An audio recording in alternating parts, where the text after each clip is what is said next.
everyone! Welcome to my vlog. So, eto na nga. Nandito na naman kami sa dagat for today's video, guys. Samahan nyo ako ipakita sa inyo. Mamaya itutur ko kayo dito, guys, ha? So, sa ngayon, papakita ko muna sa inyo yung mga mini adventure na ginawa namin dito sa aming munting camping. So, ayun guys, low tide siya, kaya kitang-kita yung mga puno. Pero bago yan guys, samahan nyo muna kami na bumili ng isda na aming lulutuin for today.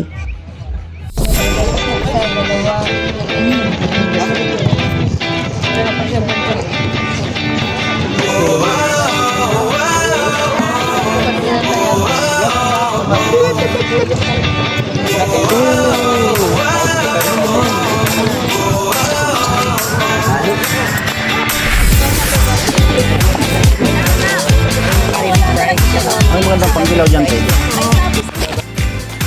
So, andito na kami sa may parking area ng campsite. Dito ang bagsakan ng mga fresh na huli ng mga mangingisda. So, kung gusto nyo mas makapagpili kayo ng mas mga pwedeng ihawin, dapat 7:30 or 8 AM. Andito na kayo, nag-aabang na. Ang daming tao dito guys, paunahan talaga sila dito.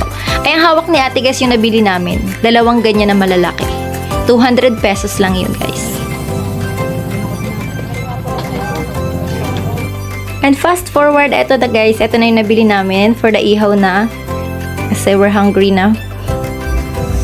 Pala ka dyan.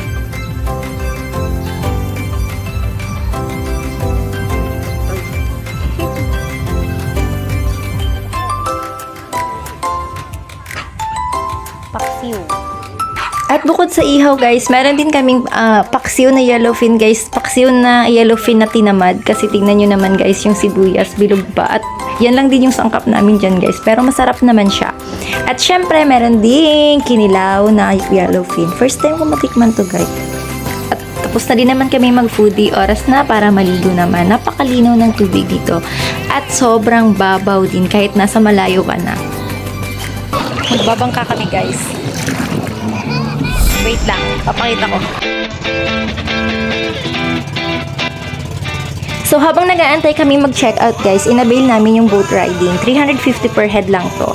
Makakapunta ka na sa Little Boracay, Starfish Island, snorkeling area. Halika, samahan niyo kami.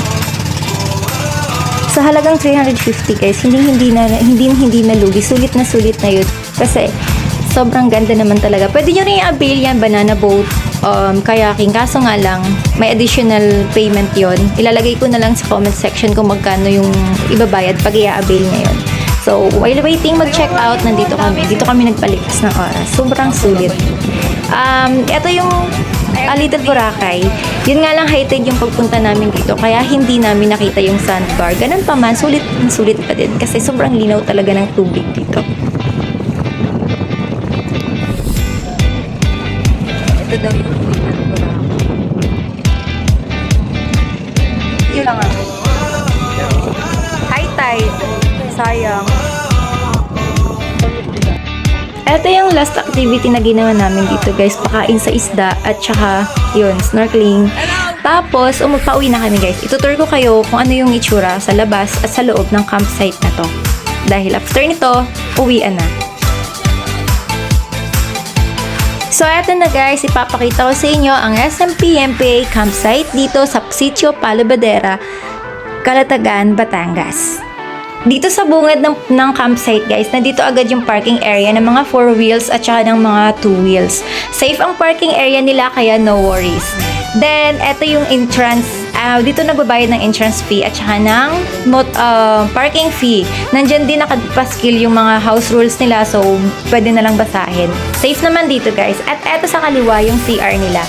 Shower area. Pagkapuno yan, kasi medyo marami din talaga silang mga bisita dyan. Meron silang extension ng shower. Eto yon. Dito kami naligo kanina guys, kasi nga puno.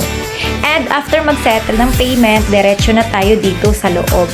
Ang ganda dito guys, lalo sa morning kasi yung sunrise talaga naman, kitang-kita.